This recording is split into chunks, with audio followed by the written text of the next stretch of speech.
Hey guys, welcome to Motoroids. My name is Amit and this is the Hyundai N-Line. And before I get behind the steering wheel of this car and tell you everything about it, how it drives, how it rides, let's get that whole N-Line thingy out of the way. And Hyundai has had a significant amount of success recently in WRC, and the N-Line that has been launched here, the i20, takes inspiration from its WRC cars.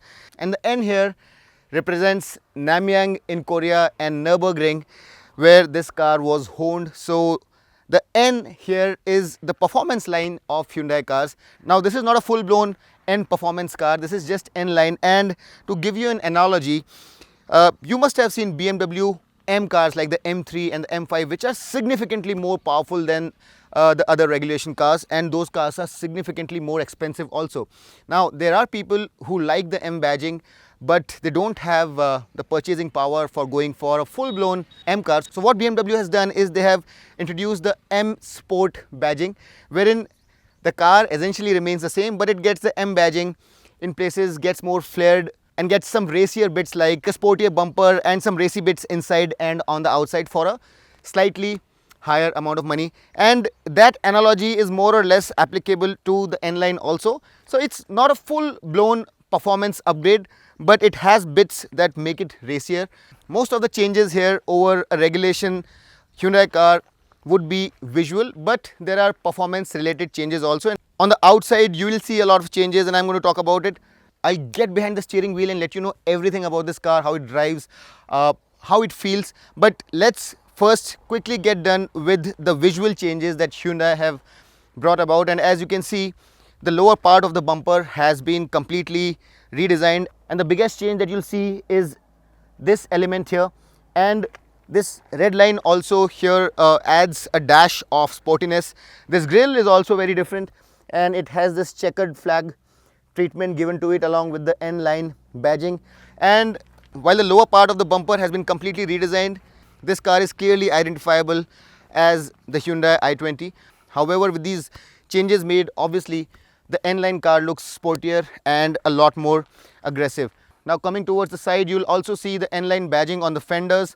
These beautiful looking 16-inch wheels, again with N badging and a red caliper. The tires here are 195 section, and while some would argue that 17 inches would have looked even sportier, I would like to differ, and I would think that this car offers a reasonable amount of comfort also. While the suspension is firm here, but this car is still very usable. So I think Hyundai have done a good job by keeping 16 inches. Moving further towards the rear, you'll see that there is this red highlight on the side skirt as well, which in itself is done in piano black, and that again is a change over the standard Hyundai i20. At the rear also you'll get the same 16-inch wheels that you saw ahead, but a performance upgrade here is a disc which is not available on the regulation car. And I can tell you, after having driven this car for over 100 kilometers, that the performance from these brakes is fantastic, and the braking power, the stopping power of this car is perceptibly stronger. Now at the rear you have this aerodynamic roof and side wing spoiler, and you also have this garnish in dark chrome. It replaces the normal chrome on the Hyundai i20, the regulation Hyundai i20. You have the N-Line badging, and above all you have this twin muffler here, and the exhaust note here has also been tuned. There are baffles inside, and I'll just rev the car and let you hear the sound of the N-Line. Do let us know what you think about the sound. Although there are restrictions in terms of how loud you can go, this car has to be homologated, and while some would complain that the sound is not loud enough, you are not allowed to go beyond a level by regulation. Let's fire the engine up and listen to the exhaust note anyway.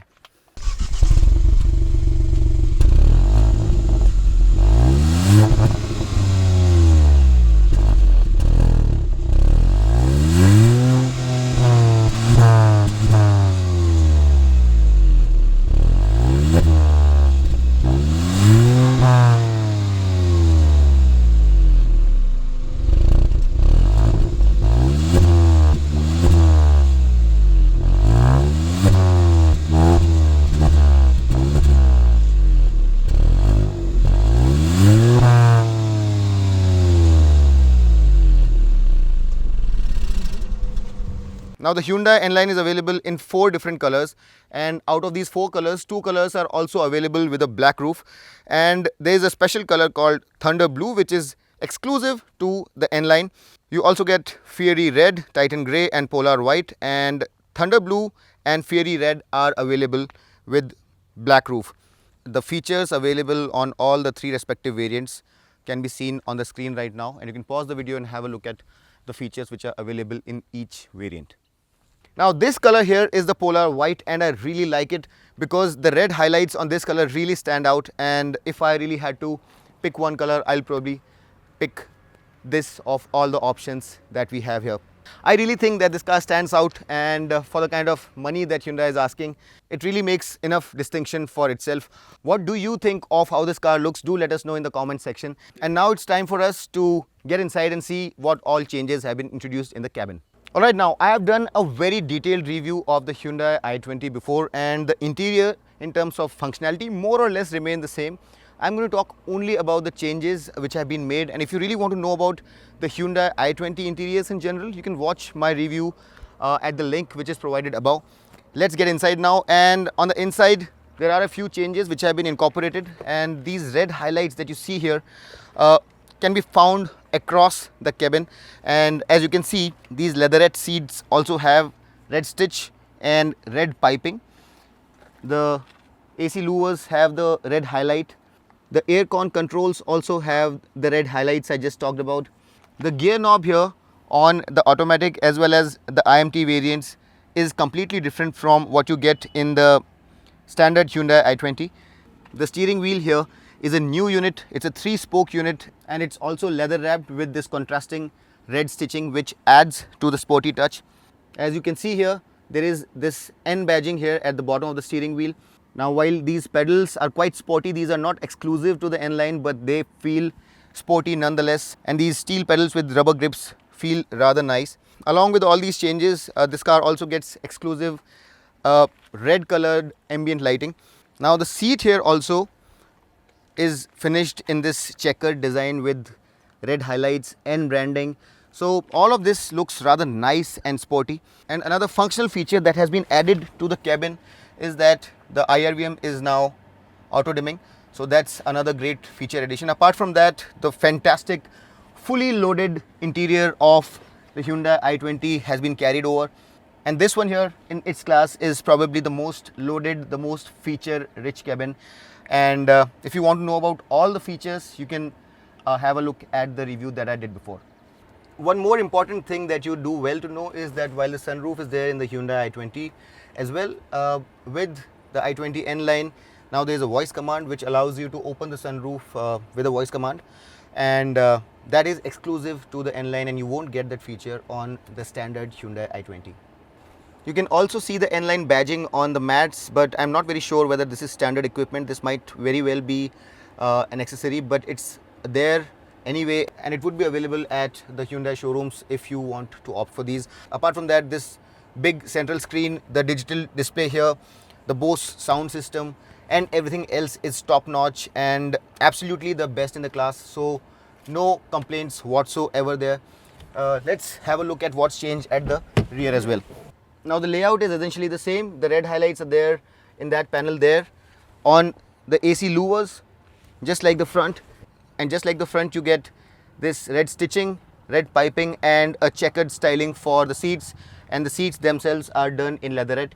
So these are the changes which have been made at the rear as well, and apart from that, everything remains the same as on the standard Hyundai i20. Now to start off, the engine and transmission remains exactly the same, and when I say engine, let's be clear that there is no naturally aspirated engine available here. There is no diesel. There is only the 1-liter turbo, which offers you great performance with 120 PS of power at 6000 RPM and 172 Newton meters of torque, which is produced between 1500 and 4000 RPM. If you compare it with what else you have in the segment, that is the Polo. The Polo has 110 PS of power, which is 10 PS less, and it has 175 Newton meters of torque, which is 3 Newton meters more than here. Now the changes that have been made here have to do primarily with the steering and the suspension. So what exactly have Hyundai done? About the steering, the force that you have to apply or the torque that you have to apply to turn the steering is more in technical terms, which basically means that the steering is slightly heavier. And does it work? Yes, it does feel far sportier as compared to the standard i20. It has gained a lot of weight, and from the driver's position it does feel like a car which is more planted. The feeling is that of driving a car which is sportier in nature. The precision of the steering could probably have been a little bit better. It's not bad at all, I'm not saying it's bad, but when you drive the Volkswagen Polo, it does feel a little bit more natural. However, Hyundai have done a good job with this steering as well, and I quite enjoyed myself while driving myself on these winding roads around Udaipur. So the steering does feel significantly better than the standard i20, and for those of you who like sporty driving are going to enjoy the new setting on the steering thoroughly. The second change that has been made is on the suspension, and now both the compression and rebound damping is slightly firmer, up to 30% if you combine both, and it's evident right from the word go. The moment you get behind the steering wheel and drive out of your driveway, you can feel that the suspension is firmer. And when I say firm, it doesn't mean uncomfortable. So Hyundai have stopped just shy of making this car uncomfortable. So while the suspension is firm and around the bends there is a significant improvement in terms of body roll containment, it doesn't feel jarring or bouncy at any point. So that's a very good thing. And from a practicality perspective, it doesn't affect the everyday usability of this car. The steering and the suspension, they really come together very well and make this car really enjoyable to drive. And the softness, the wallowiness of the Hyundai i20 has essentially been eradicated, and this car feels fantastic to drive. Around the bends, it feels very planted. It goes around bends in a flat fashion, and it can really be a fantastic, fun set of four wheels if you can find a deserted set of twisties. I had a fantastic time driving this car, and now in its current tune, it can really go toe to toe with the Volkswagen Polo in terms of the fun to drive quotient. And what really enhances the fun is these pedal shifters, which allow you to shift gears very quickly.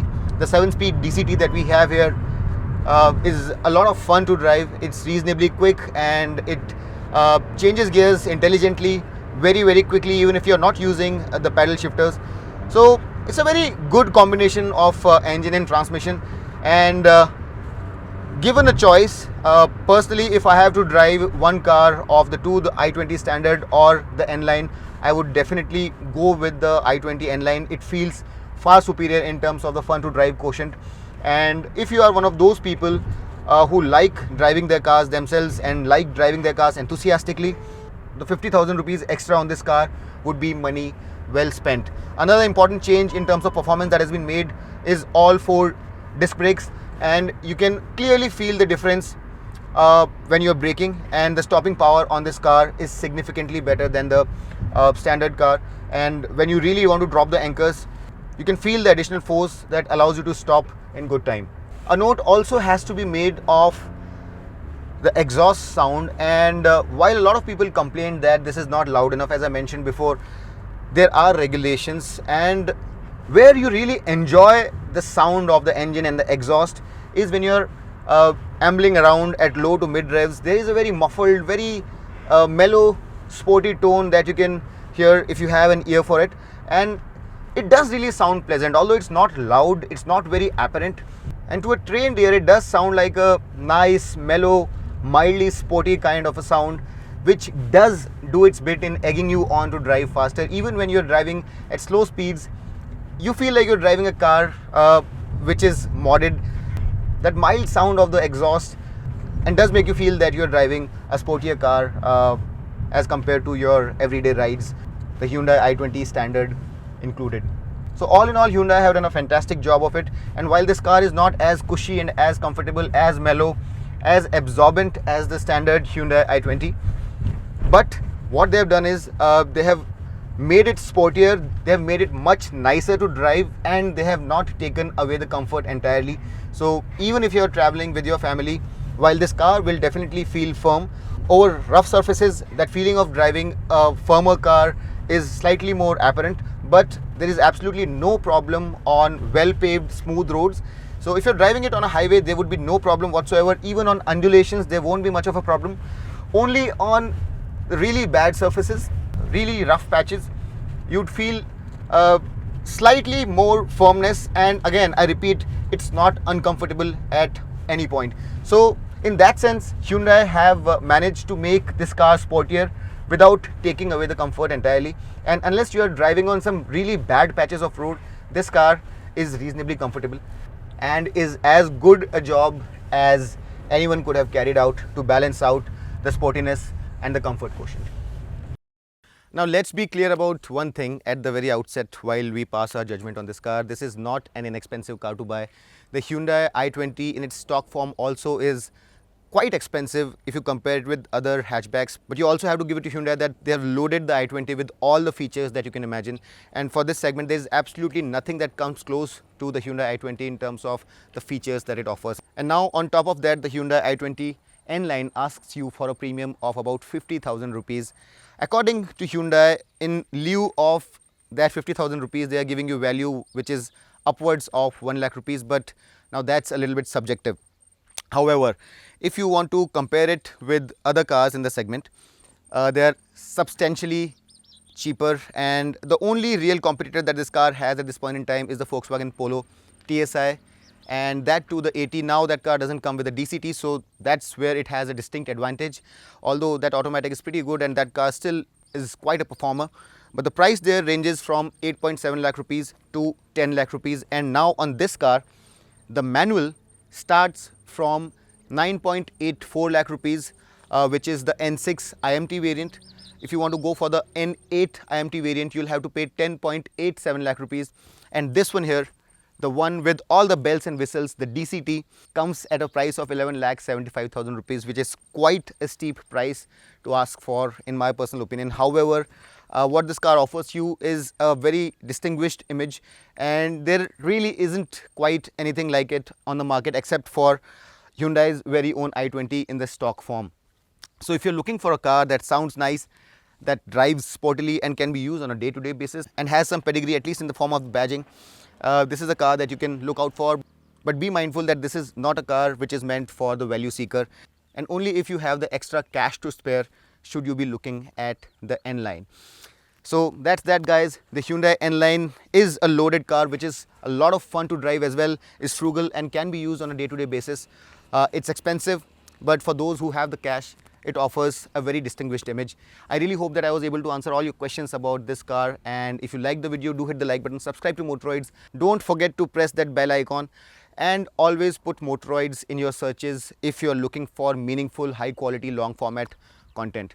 Until next time then, this is Amit Changani signing off. Rev hard, rev free, and drive safe.